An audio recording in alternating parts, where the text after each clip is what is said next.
मैं इमरान खान हूँ। नादरीन, कश्मीर के हवाले से, इसराइल के हवाले से बड़ी इंपॉर्टेंट डेवलपमेंट्स हैं, अब चीज़ें सामने आ रही और खुलकर प्लेयर जो है वो सामने आ रहे हैं। नंबर एक, कश्मीर के अंदर जो कुछ भी किया गया किसी तरह करके जुम्मे के दिन मुज़ाकरात के अंदर लगाए गए और ये एजेंसियों ने रिपोर्ट दे दी थी 1 तारीख की रात को कि जनाब कश्मीर हाथ से निकल रहा है, जो कुछ आप वहाँ पे कर रहे हैं या जो वहाँ पॉलिसी चल रही है ये काम नहीं करेगी। तो फिर फौरी तौर पर सियासी क़यादत को आगे लाया गया। जो गालम गलोच की जा रही थी, जो टाउट्स छोड़े हुए थे कि इनको गद्दार कहो, इनको बुरा भला कहो, यानी वहाँ पे मैंने कुछ इलाकों में चेक किया, उन्होंने कहा जी हमारे घरों में मर्द अभी बाकी नहीं है, ये सारे लोग चले गए हैं और जा रहे हैं, बढ़ रहे हैं मुजफ्फराबाद की तरफ। तो 3 जो मेन डिवीजन हैं, मुजफ्फराबाद डिवीजन है, मीरपुर है, रावलाकोट डिवीजन है, ये सारे आगे बढ़ते बढ़ते अब कोहाला के अंदर एक बहुत बड़े पैमाने पर अवामी इज्तिमा मौजूद है। अब ये इतने लोग हैं कि सरी सर नजर आते हैं हर तरफ। अवाम का एक समंदर है जो वहां पे पहुंच गया है और ये सारे रास्ते लोग लड़ते हुए आए हैं। जो लोग पुंछ से आए हैं वो तो बहुत उन्होंने लड़ाई लड़ी है और पुलिस वालों को और एफसी वालों को उन्होंने बहुत मारा। इस्लामाबाद पुलिस वालों को आज़ाद कश्मीर में मुजाहिरीन ने बहुत मारा और वो उन्हें इसलिए मारा कि ये लोग उन्हें मार रहे थे। यानी जैसे हमें ये दुख होता है ना, कोई यूनिफॉर्म में बंदा बैठ के ज़मीन पे मार खा रहा है और उसे मुजाहिरीन मार रहे हैं, बिल्कुल ऐसे ही हमें दुख होता है जब यूनिफॉर्म वाले इकट्ठे होकर आम आदमी को मारते हैं। हम पिछले 3-4 साल से लगातार मनाजिर देख रहे हैं और इससे पहले भी हम मादी में देखते रहे हैं कि यूनिफॉर्म वालों को मारने का बहुत शौक है। ये चाहे पुलिस है, चाहे रेंजर्स है, चाहे एफसी है, ये बहुत मारते हैं, लोगों को मारते हैं डंडों के साथ, ठुड्डों के साथ, और इंसान को इंसान समझते ही नहीं, हत्ता कि इंसानों को गोलियां भी मार देते हैं। लेकिन जब ये काबू आ जाए अवाम के तो फिर अवाम भी मारती है। तो फिर अब रोना किस बात का, अब तकलीफ किस बात की? मामला तो उन लोगों का है जो इन्हें लड़ाते हैं आपस में। यानी मोहसिन नकवी गया अस्पताल में, मैं वीडियो देख रहा था, कैसी बेशर्मी और डिटाई है। वो जाकर पुलिस वालों से पूछ रहा है डट कर लड़े हो ना, मुकाबला किया है ना, क्यों इनको तूने इंडिया भेजा था या इनको लड़ने के लिए दहशतगर्दों से लड़ने के लिए भेजा था, या ये वो वाला एसएचओ है जिसने दहशतगर्दों से जाकर बलूचिस्तान में लड़ना था? भाई आपस में पाकिस्तानियों से लड़ा के तो ये आगे पूछ रहा है कि डट के लड़े हो कि बॉर्डर से बुलाए पुलिस वाले? अपने शहरियों के ऊपर अटैक करवाया, अपने शहरियों के ऊपर हमले करवाए और बाद में चौड़ा होकर आगे अस्पताल में उन्हें फूल लेके पूछ रहा है जनाब डट कर लड़े हो, मुकाबला किया है, मारा है? यार क्या बेशर्मी है भाई। पाकिस्तानियों को पाकिस्तानियों से लड़ाते हैं ये बेशर्म, और खुद ये एसी वाले कमरों में से नहीं मिलते, ये निकलते नहीं वहां से। ये 4 चपेड़े इसको इन लोगों को पड़े तो इनको पता चले कि मार होती क्या है। इनको भी लटा के बांध के जमीन के ऊपर इनको लित्तर मारे जाए या डंडे मारे जाए तो इनको पता चले कि टॉर्चर होता क्या है। ये लोगों को टॉर्चर करवा के बीमार ज़हनियत के लोग वीडियोस बनवा के एंजॉय करते हैं कि जनाब हमें टॉर्चर करके दिखाओ, हम देखना चाहते हैं। अस्पताल में जाके पूछा कैसा तुमने मारा, तुम डट कर लड़े? यार उनको बॉर्डर पे भेजा था आपने, वो कोई इंडिया से लड़ने गए थे, वो कोई उधर तालिबान से लड़ने गए थे, या कोई दहशतगर्दों के साथ उनकी बलूचिस्तान में लड़ाई हो रही थी, या कि इंटरनेशनल बॉर्डर पे कहीं भी आपने भेजा हुआ था मिशन पे जो वापस आए? भाई अपने शहरियों को मारने आपने भेजा था। अफसोस की बात यह है कि दोनों तरफ लोग मारे भी गए, दोनों तरफ लोग जख्मी भी हुए। अब कश्मीर पाकिस्तान से मुख्तलिफ है, वो लोग खाली मार नहीं ना खाते, वो आगे से मारते भी हैं। पाकिस्तानी जो है इनमें ज्यादातर लोग खाली मार खा लेते हैं, लेकिन कश्मीरियों का थोड़ा सा तरीकाकार मुख्तलिफ है, वो वापस मारते हैं और जब वो वापस मारते हैं तो फिर तकलीफ भी होती है। अब जो मनाजिर मैंने देखे यानी अच्छे नहीं लग रहे मुझे देखने में कि एफसी वालों को और पुलिस वालों को वहां लटा लटा के बैठा के जो है वो वहां के मकामी लोग आज़ाद कश्मीर के मार रहे हैं, मुझे देखने में अच्छा नहीं लग रहा। लेकिन इसी तरह ये एफसी वाले और पुलिस वाले वहां पे मकामी लोगों को भी मार रहे हैं, उन पर भी टॉर्चर कर रहे हैं, उनके ऊपर आंसू गैस फेंकते हैं, उनके घरों के अंदर। इन्होंने तो औरतों को सड़कों पर घसीटा है, इन्होंने तो जलील किया है। अब मैंने अजीब चीज देखी कि पाकिस्तान के अंदर लोग अब इसके ऊपर दुख करने के लिए तैयार ही नहीं है, उन्हें तकलीफ ही नहीं हो रही यूनिफॉर्म वाले लोगों को मार पड़ रही है। वो कह रहे ठीक है जी ये भी ऐसे ही मारते हैं, ये हमारी बच्चों को औरतों को मारते हैं, खवातीन को उठा के ले जाते हैं, ये बहन बेटियों को अगवा कर लेते हैं, बहुओं को अगवा कर लेते हैं, ये बच्चों को टॉर्चर करके माओ को वीडियोस भेजते हैं, ये मासूम बच्चों को उठा के थानों में ले जाते हैं, गिरफ्तार कर लेते हैं, ये औरतों को सड़कों के ऊपर घसीटते हैं, जेलों में डाल देते हैं। अब ये जो कुछ इन्होंने किया उसके बाद अब ये सिक्योरिटी फोर्सेस को सोचना पड़ेगा। आपने कभी गौर किया कि जो सबसे बड़ी सिक्योरिटी फोर्स है उसको इस काम के लिए इस्तेमाल नहीं किया जाता, गंदा किया जाता है हमेशा पुलिस को।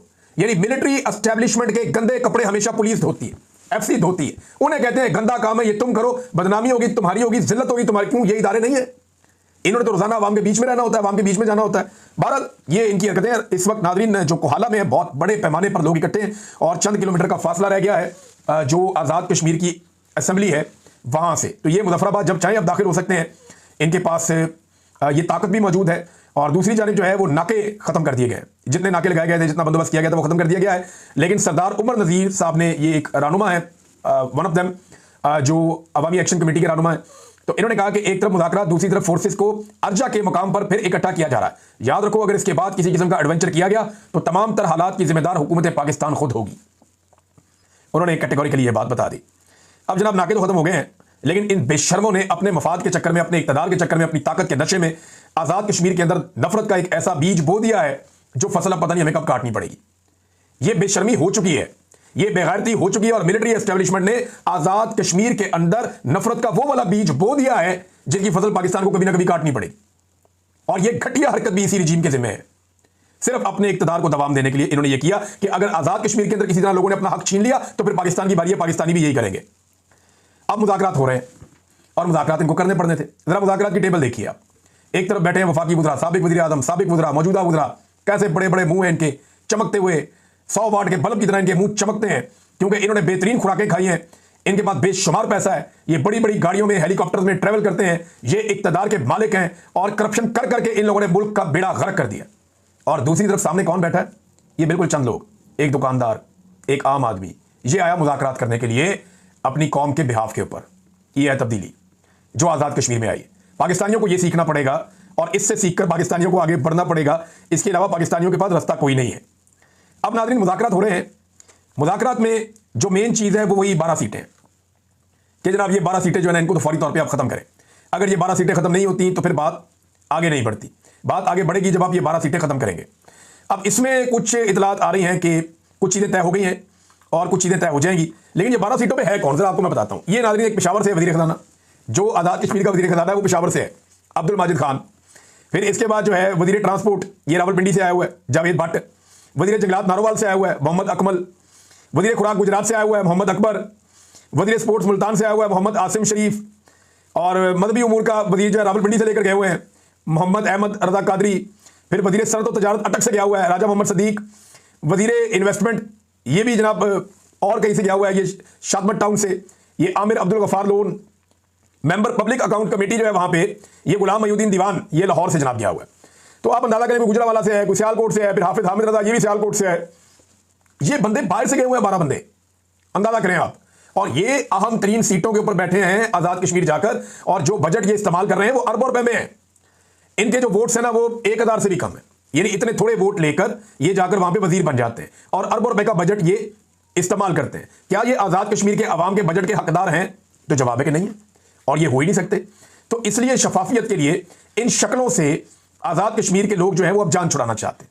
वो कहते हैं जी हमारी जान छुड़ाओ भाई, इनको दफा करो, इन्हें, इनके साथ आप हुकूमत बनाते हो, इनके साथ आप हुकूमत गिराते हो। अब इसके ऊपर मुज़ाकरात हो रहे हैं, देखते हैं बात कहां पहुंचती है। लेकिन आज़ाद कश्मीर के लोग डटे हुए हैं और उनको रोकना ऐसा सच मुमकिन नहीं है। एक वीडियो जो है वो देखें ना, इस्लामाबाद पुलिस की, इनके ग्रुप्स के अंदर एक वीडियो चल रही थी, ऑडियो। ये इस्लामाबाद ग्रुप्स के अंदर ये ऑडियो थी। ये ऑडियो मैं आपको सुनाऊंगा, आपको आइडिया हो जाएगा। और ये अगर ग्रुप्स के अंदर तो किसी पुलिस वाले की है, इस्लामाबाद पुलिस के ग्रुप्स में ये ऑडियो निकली है। मुझे एक जर्नलिस्ट है, उन्होंने मुझे ऑडियो दिया। ये ऑडियो आप सुने, आपको आइडिया हो जाएगा कि रियासत की सोच कैसी होती है और ये किस तरीके से पुलिस वाले सोचते हैं आवाम को लेकर। ये सुने आप। जो भी कश्मीरी आता है ना, थानों में आता है, जलील करें, कुत्ते की तरह जलील करें, नाके लगाएं, नाकों पे ये रोकी है गाड़ियां, उनको उतार उतार के तपे मारें, आईडी कार्ड नहीं है थाने में बंद करें, पर्चा दें भाई, जो कर सकते हैं करें, ताकि इनको समझ आए कि उन्होंने क्या किया। ये नाज़रीन आपने देख लिया कि ये रवैया भी, आइडिया भी मुझे हो रहा है कि ये पुलिस वाले ऐसे बोलते हैं और ये उनकी जनाब उसके अंदर चल रहा है।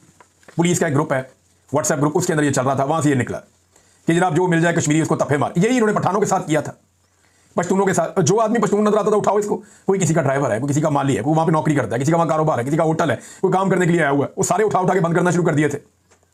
बड़ा रिएक्शन आया था खैबर पख्तूनख्वा के लोगों की तरफ से कि यार हमारे साथ क्यों ज्यादती कर रहे हो, ये हम किसी और मुल्क में तो नहीं आ रहे, अब कश्मीर के शहरियों के साथ इस तरह का सलूक करेंगे। ये घटियापन है, बेगैरती है, बेशर्मी है, इसको फौरी तौर पर बंद किया जाना चाहिए। दूसरा नाज़रीन, एक और चीज़ मैं आपको बताता हूँ। ये तो चले आज़ाद कश्मीर की चीज़ें ना, ये तो मुज़ाकरात होंगे तो पता चलेगा कि क्या इसमें से निकलता है। हुकूमत को यहाँ घुटने टेकने पड़ेंगे, लोग अपने मुतालबात मनवा लेंगे, जो दिखाई दे रहा है। अब पाकिस्तान के अंदर अगर आप देखें तो खासतौर पे पंजाब में जो हुक्मरान हैं उन्होंने आसिम मुनीर और डोनाल्ड ट्रंप के बिल बोर्ड्स लगा दिए हैं। इसमें शहबाज शरीफ भी है, हिफ्ज़ मा तक़द्दुम, बीच में नवाज शरीफ को भी डाला हुआ है थोड़ा सा, मरियम नवाज को भी। ये सिर्फ खाना पूरी करने के लिए। इंपॉर्टेंट बंदे तो दो ही हैं, आसिम मुनीर और डोनाल्ड ट्रंप। अब इनके फोटो लगा दिए गए। एक तो आसिम मुनीर की तस्वीर जो है वो सियासतदानों के साथ ये जेब ही नहीं देती, ये होनी नहीं चाहिए थी। यानी इनका ये काम ही नहीं है ना, एक सरकारी अफसर की फोटो उठा के आप लगा दें, उसका वो काम ही नहीं है, वो तो सिक्योरिटी का काम है।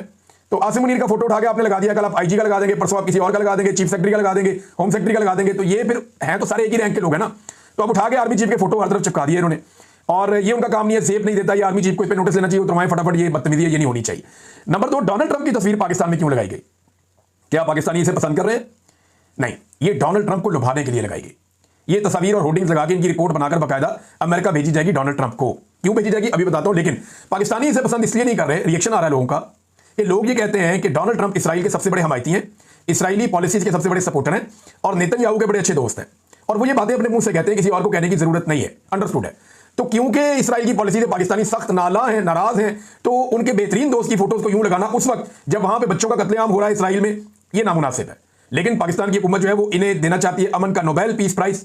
हालांकि जंगबंदी के तमाम करारदादों को डोनाल्ड ट्रंप की जो अमेरिकी हुकूमत है वो वहां पे वीटो कर देती है अक़वाम मुत्तहिदा में। ये अमन होने भी नहीं देते, जंगबंदी भी नहीं होने दे रहे, और वो अपनी शराइत के ऊपर चीजें करना चाहते हैं। उन शराइत से भी हुकूमत भाग रही है। लेकिन ये इन्होंने किया क्यों, मैं आपको बताता हूं। ये सिर्फ डोनाल्ड ट्रंप को खुश करना चाहते हैं, और ये कर इसलिए रहे हैं कि इन्होंने ऑर्डर पहले से दे दिए थे, चीजें आने में बनने में तो 4 दिन लगते हैं, तो अब ये मार्केट के अंदर आके लग गई हैं। तो ये किया इन्होंने इसलिए है कि इन्होंने डोनाल्ड ट्रंप को दी है दावत कि आप आए पाकिस्तान में, तो आपसे पाकिस्तानी बहुत प्यार करते हैं, तो बड़ा माहौल बना हुआ है। तो अब ये डोनाल्ड ट्रंप को घेर के पाकिस्तान में लाना चाहते हैं और उसके जरिए से अपनी कामयाबी के झंडे ये गाड़ना चाहते हैं। तो अभी तक तो इनको कंफर्मेशन कोई नहीं मिली, लेकिन इस किस्म की खुशामद करके ये कोशिश करेंगे कि डोनाल्ड ट्रंप कम से कम पाकिस्तान में आ जाए। शहबाज शरीफ ने नाज़रीन पाकिस्तान को फंसा दिया, क्योंकि इसहाक डार ने एक बात उठाई। इसहाक डार ने कहा ये वो मुआहदा ही नहीं है जो शहबाज शरीफ को डोनाल्ड ट्रंप ने दिखाया था। तो शहबाज शरीफ ने जब ट्वीट की थी बकौल इसहाक डार के, उस वक्त शहबाज शरीफ को वो वाला मुआहदा पता था या वो वाला मंसूबा पता था जो डोनाल्ड ट्रंप और शहबाज शरीफ के बीच में तय हुआ था। तो डोनाल्ड ट्रंप ने बाद में धोखा दिया और वो तब्दील कर दिया। अब ये इसहाक डार कह रहे हैं, अल्फाज मुख्तलिफ हो सकते हैं, कहानी यही सुनाई है उन्होंने। इसहाक डार साहब ने कहा कि शहबाज शरीफ और डोनाल्ड ट्रंप ने जो चीजें तय की, उन चीजों की रोशनी में शहबाज शरीफ ने ट्वीट करके शाबाश दे दी, लेकिन बाद में पता चला कि डोनाल्ड ट्रंप ने वो चीजें तब्दील कर दी हैं, लिहाजा इन चीजों पे हम इत्तफाक नहीं करते।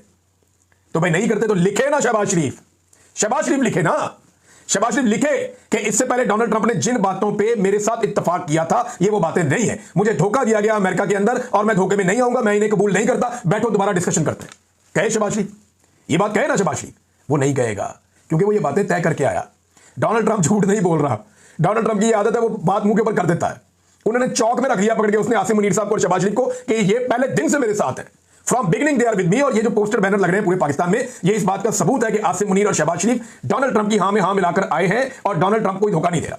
ये कहते हैं डोनाल्ड ट्रंप धोखा दे रहा है। भाई अगर डोनाल्ड ट्रंप धोखा दे रहा है तो जो दो बंदे मिलकर आए हैं वो कहे ना, या तो आसिम मुनीर साहब कहे कि डोनाल्ड ट्रंप ने हमसे बात कुछ और की थी और अब कुछ और कर रहा है, ये धोखा हम नहीं मानते, या शहबाज शरीफ कहे कि डोनाल्ड ट्रंप ने हमसे बात कुछ और की थी और अब जो वो कर रहा है ये वो नहीं है तो हम नहीं मानते। ये नहीं कहेंगे। अच्छा, वो खातून जो है शमा जुनेजो, उनके वाले मामले के ऊपर भी इसहाक डार साहब जो है वो कोई जवाब नहीं दे सके। उन्होंने कहा जी मैंने नहीं उनको लेकर गया, वो वज़ीर आज़म लेकर गया, वज़ीर आज़म पे डाल दिया उन्होंने। यानी हैरत की बात यह है, इसहाक डार साहब ने अपनी वजारत से जान छुड़ा के शमा जुनेजो की जिम्मेदारी वज़ीर आज़म पे डाल दी है। और उन्होंने कहा अक़वाम मुत्तहिदा में वफद जाता है वो वज़ीर खारजा के दस्तखत से जरूर जाता है, हमने शमा जुनेजो का नाम इस में नहीं भेजा। दूसरा जो वफद होता है ये वज़ीर आज़म का होता है और ये मोहतरमा उसका हिस्सा थी। वज़ीर आज़म के साथ इनका बहुत सारा स्टाफ होता है। यानी अब आप अंदाज़ा करें कि वो खातून जाने और शहबाज शरीफ जाने।